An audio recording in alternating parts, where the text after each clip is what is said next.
આજ રોજ મળેલ જામનગર મહાનગરપાલિકાની સ્ટેન્ડિંગ કમિટીમાં કુલ 24 એજન્ડા વિકાસ કાર્યોના માનનીય કમિશનર શ્રી દ્વારા દરખાસ્ત કરવામાં આવેલ હતી, જે 24 એજન્ડાને બહાલી આપવામાં આવેલ છે, જેની કિંમત 35,47,00,000 રૂપિયા જેવી થાય છે। આ વિકાસ કાર્યોની અંદર માનનીય સાંસદ સભ્ય શ્રી પૂનમબેન માડમની ગ્રાન્ટમાંથી 100% ગ્રાન્ટમાંથી વોર્ડ નંબર 14 ની અંદર મોરદેવ પીર દાદાના મંદિરની બાજુમાં કોમ્યુનિટી હોલ બનાવવાનું કામ,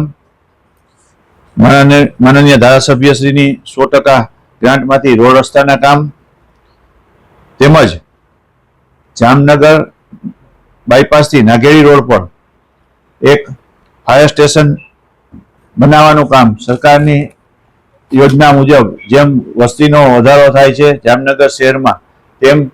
દરેક વિસ્તારની નજીકમાં એક ફાયર સ્ટેશન હોય એવું એના હિસાબે એના ભાગરૂપે એક નવું ફાયર સ્ટેશન બનાવવાનું કામને મંજૂરી આપવામાં આવે છે। તેમજ વરસાદી પાણીના નિકાલ માટેની સ્ટ્રોમ વોટર ડ્રેનેજનું કામ મંજૂર કરવામાં આવેલ છે। RCC box canal green city Patel પાર્કથી રામવાડી વોર્ડ નંબર 16 ની અંદર બોક્સ કેનાલના કામને દરખાસ્ત આપવામાં આવેલ છે। આમ દરેક વિસ્તારની અંદર રોડ રસ્તાના કામો, ગાર્ડનના કામો તેમજ આગામી સમયની અંદર સમગ્ર જામનગર શહેરની અંદર સ્ટ્રોમ વોટર ડ્રેનેજના કામ માટે કન્સલ્ટન્ટના ખર્ચને પણ સૈદ્ધાંતિક સ્વીકાર કરવામાં આવેલ છે। આ ઉપરાંત